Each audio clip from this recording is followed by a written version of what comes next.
Hipertensi, si pembunuh diam-diam atau silent killer. Karena penyakit ini sering muncul tanpa gejala dan tidak dirasakan oleh penderitanya. Padahal, hipertensi dapat mengakibatkan berbagai komplikasi yang dapat mengancam nyawa. Hari ini kita bakal ngobrol bareng saya Erni bersama Dr. Ning akan membahas hipertensi, the silent killer. Nah dok, boleh kenalan lagi nih dok. Ternyata kan Dr. Ning ini adalah dokter spesialis penyakit dalam. Jadi pas banget tentunya kalau kita malam ini bahas hipertensi. Silakan dok secara singkat.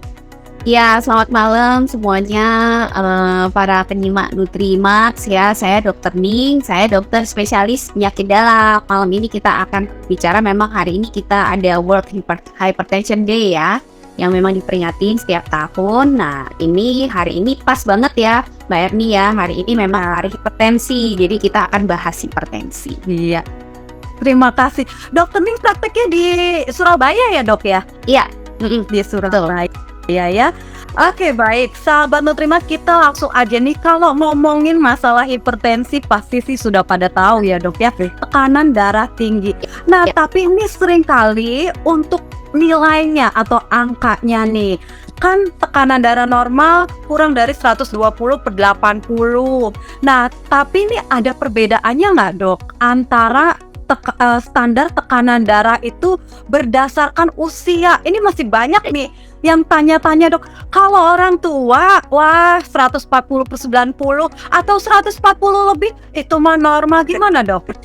Iya, oke.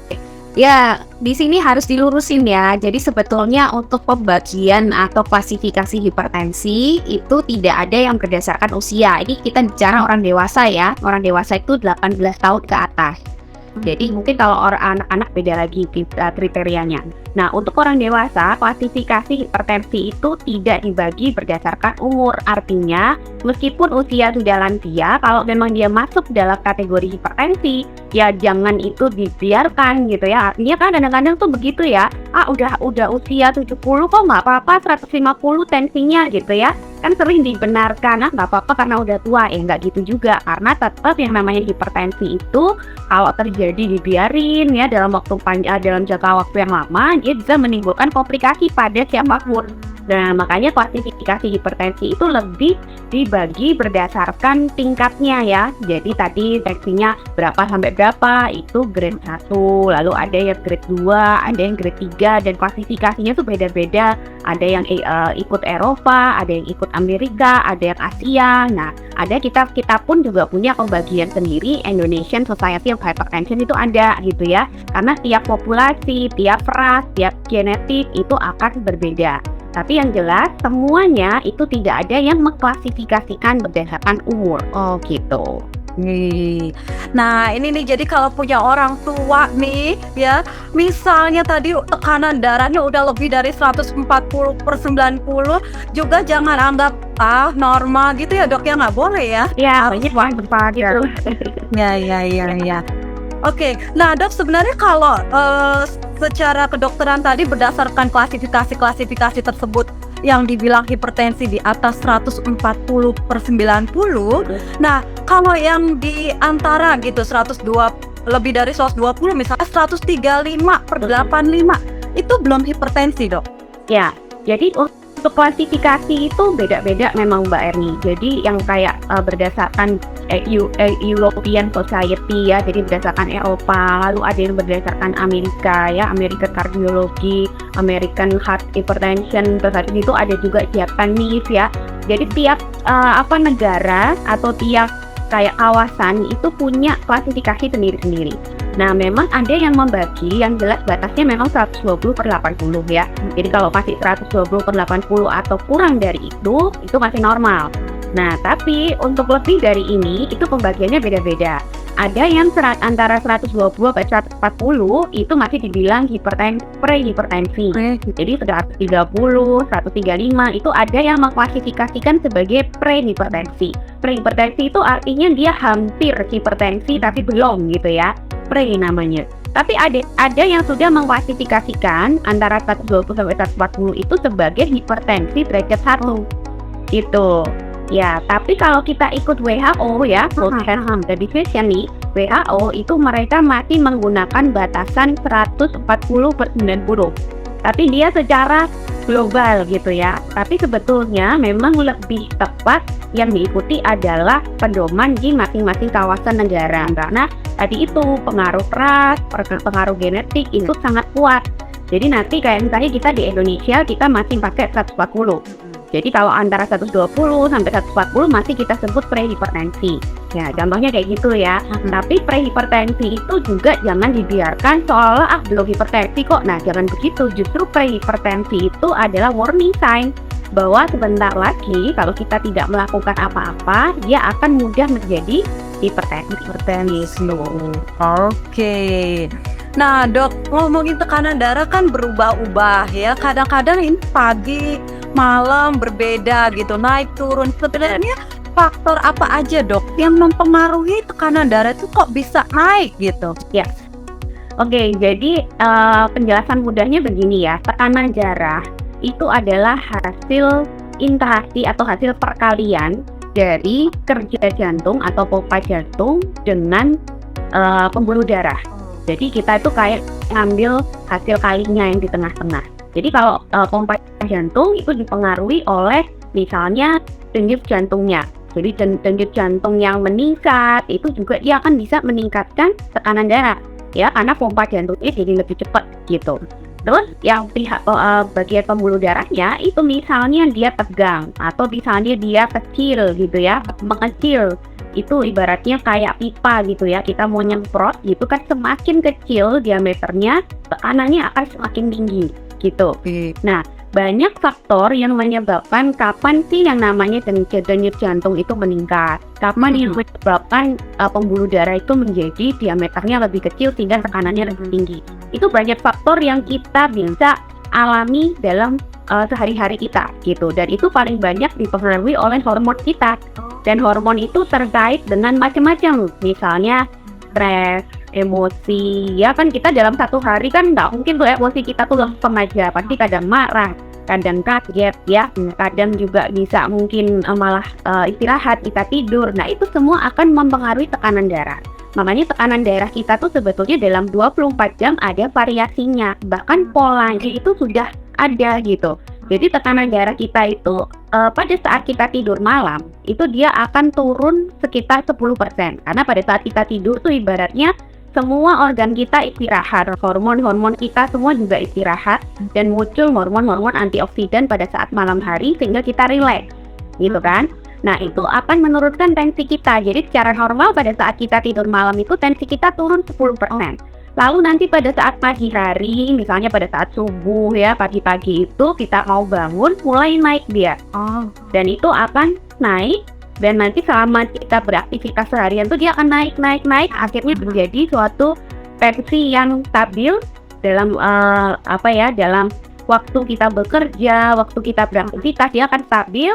Nanti akan turun-turun lagi sore gitu, mulai turun, nanti akan turun-turun lagi pada saat kita tidur. Jadi itu adalah pola harian yang memang diatur oleh tubuh kita secara ajaib lah, gampangannya begitu ya. Karena ada hormon-hormon ya yang bisa menaikkan tensi sesaat itu ya, peran-peran dari hormon stres contohnya. Lalu tadi nyeri, misalnya kita kena sesuatu yang sakit gitu ya, nyeri gitu. Pada saat itu kita ditensi, pasti tensi kita naik karena nyeri itu terkait dengan hormon-hormon cemas ya, hormon stres, itu semua bisa menaikkan tensi.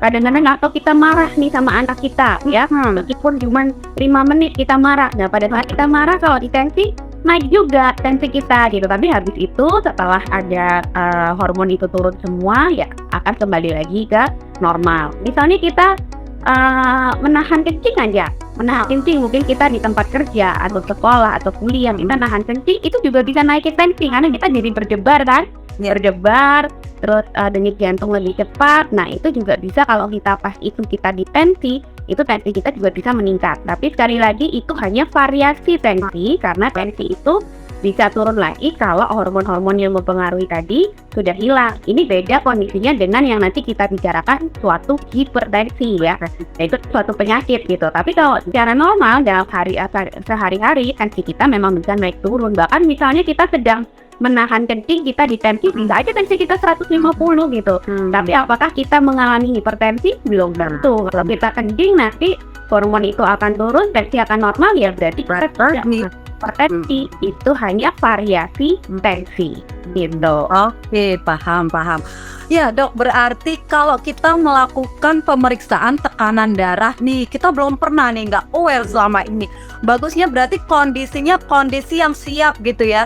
Jangan lagi nahan kencing, jangan habis dikejar-kejar anjing gila gitu ya. Jangan habis marah-marah sama murid gitu ya. Jadi dalam kondisi yang stabil gitu ya dok ya. Betul, itu poinnya. Jadi kadang-kadang itu kita lupa bahwa tensi kita itu sangat variatif banget gitu ya. Jadi kalau kita ditensi memang ada kondisi ideal. Kalau kita mau betul-betul mengetahui tensi kita secara baseline-nya itu berapa ya, itu harus menyingkirkan dulu penyebab-penyebab yang bisa menaikkan tensi sementara tadi. Makanya secara ideal tuh seharusnya kita ditensi dalam kondisi rileks ya.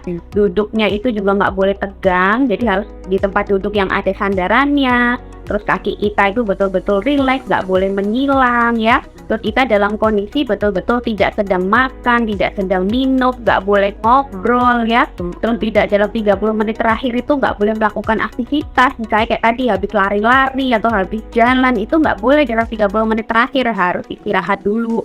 Terus tidak boleh dalam kondisi menahan nyeri, tidak boleh dalam kondisi menahan BAK, tidak boleh juga dalam kondisi dia sedang stres, panik, cemas, marah. Nah itu nggak boleh gitu, karena pasti akan mempengaruhi bacaan tensi gitu. Jadi memang untuk pengukuran tensi, terutama kalau ini terkait dengan screening tensi ya, misalnya di rumah sakit atau di rumah ya, kita harus pastikan kondisi kita rileks dulu dan faktor-faktor tadi nggak ada. Makanya ada orang ke dokter, dok malah tekanan darahnya tinggi itu karena deg-degan, stres gitu ya.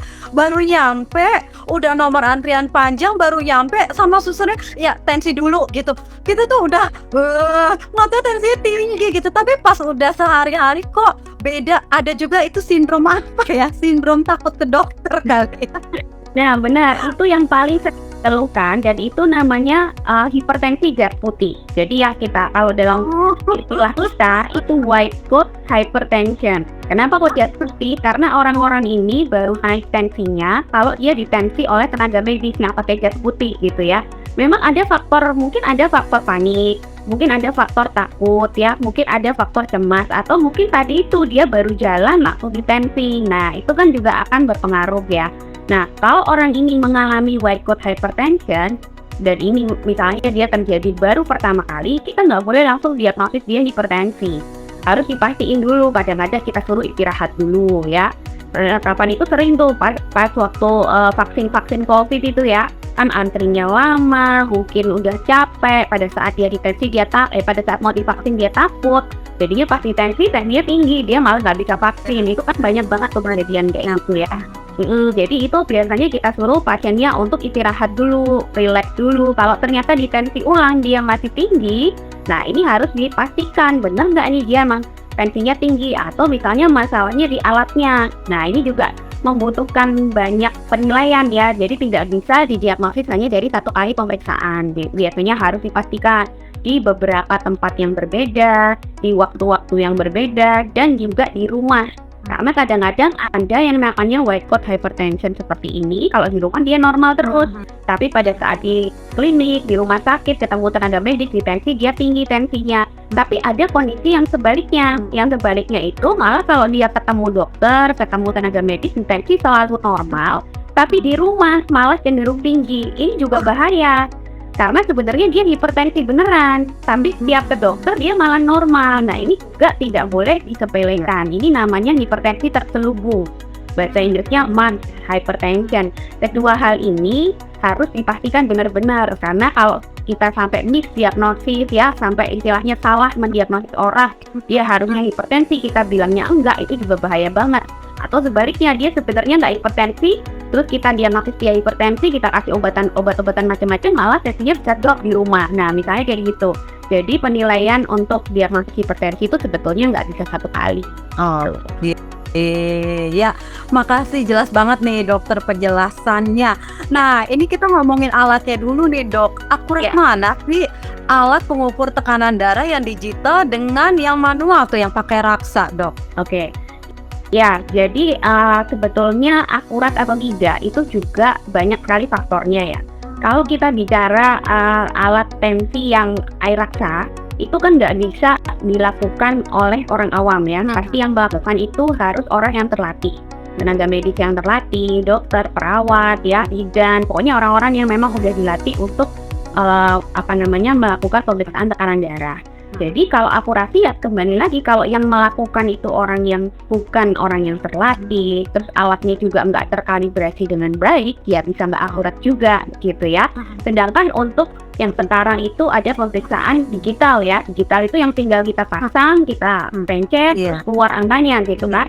Itu sebenarnya sudah dianjurkan digunakan di seluruh dunia, bahkan untuk melakukan monitoring tekanan darah di rumah, karena kita itu butuh pemeriksaan tekanan darah sebetulnya ya untuk orang-orang hipertensi itu harus harian, dan harian itu dia harus juga ngecek di rumah. Sekarang udah arahnya ke sana, jadi nggak cuma ke rumah sakit seminggu sekali, sebulan sekali gitu diukur, nggak begitu, tapi justru yang lebih penting adalah pemeriksaan di rumah. Nah, pemeriksaan di rumah ini yang direkomendasikan justru menggunakan alat-alat pemeriksaan yang digital, karena itu kan semua orang bisa ya, tinggal pencet, tinggal diajarin sebentar, tinggal pencet. Cuman ya harus diingat bahwa ini alat juga harus dipastikan dia valid. Nah, caranya gimana? Ya memang harus mencari merek yang bagus ya, yang terpercaya. Terus selain itu juga harus dipastikan baterainya nggak habis. Kadang kalau baterainya habis itu bacaannya ngaco juga ya. Dan yang penting juga alat ini juga harus dikalibrasi rutin gitu. Dikalibrasi rutin itu biasanya rekomendasinya sekitar 1-2 kali per tahun, dan itu dibawa lagi ke tempat belinya gitu ya, ke tempat belinya atau ke distributornya atau apa untuk dilakukan kalibrasi. Jadi nggak usah takut menggunakan yang digital, karena kadang-kadang tuh kalau saya pakai yang digital kenapa kok hasilnya lebih tinggi dibandingkan kalau yang manual. Nah, ini memang udah diteliti ya. Jadi memang kalau udah secara penelitian udah diteliti banyak, itu memang bisa beda 5 mm Hg. Jadi bisa beda 5 angka gitu loh. Memang lebih tinggi kalau diperiksa digital.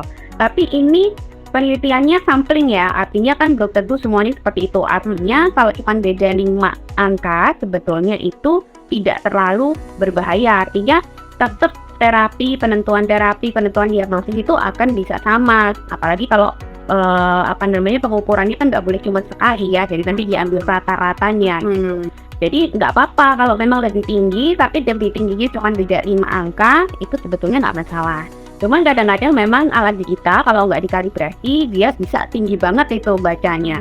Nah, itu biasanya di rumah sakit juga begitu, tapi biasanya kalau di rumah sakit kita lebih mudah karena kita diberitahu kalau semua orang di tensi hipertensi, kita harus tanda tanya besar, masa sih semua orang segini hipertensi.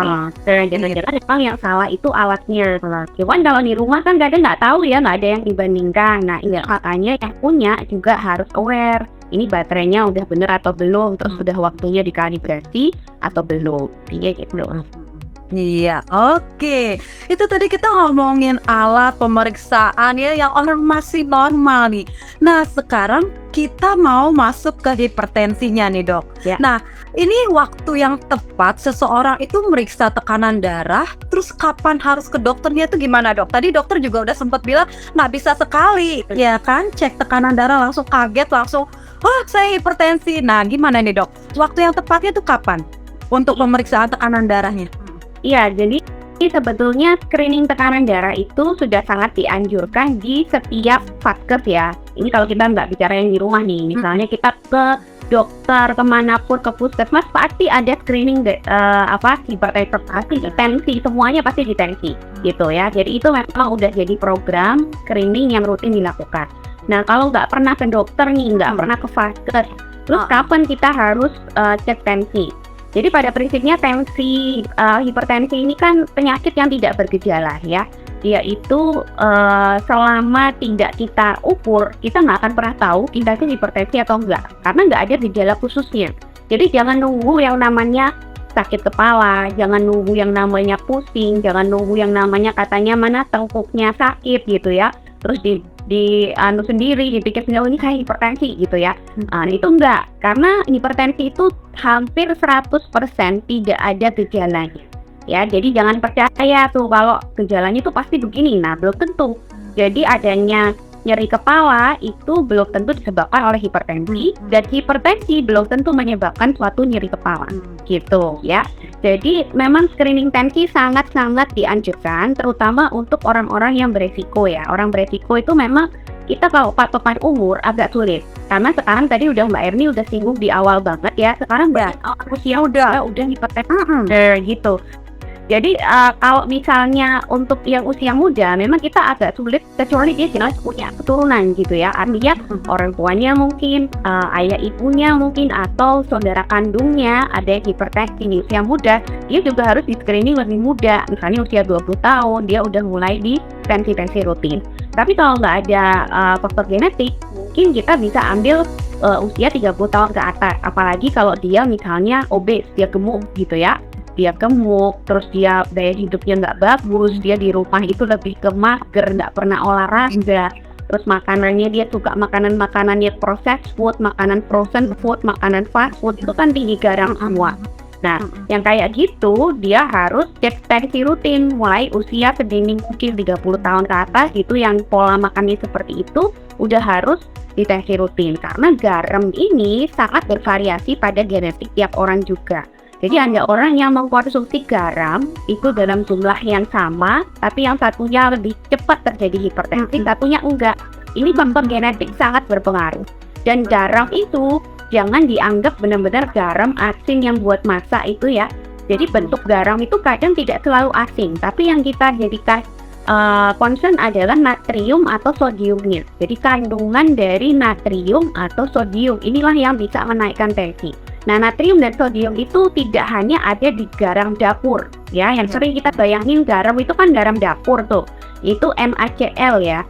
Tapi sebetulnya natrium atau sodium itu ada di banyak makanan. Yang paling sering kita nggak sadar adalah makanan-makanan ber-MSG ya, karena MSG itu kan singkatannya monosodium glutamat. Dia mengandung sodium tinggi atau natrium tinggi.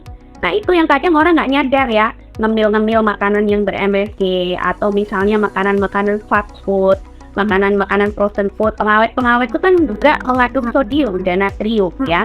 Dan itu kalau punya kebiasaan makan seperti itu ya harus screening rutin tensi juga, karena faktor genetik kan kita nggak tahu gitu. Jadi kalau dia punya faktor genetik yang kuat, dengan itu, dengan konsumsi garam yang sedikit saja atau natrium sodium yang sedikit, dia bisa manifest hipertensinya di usia muda.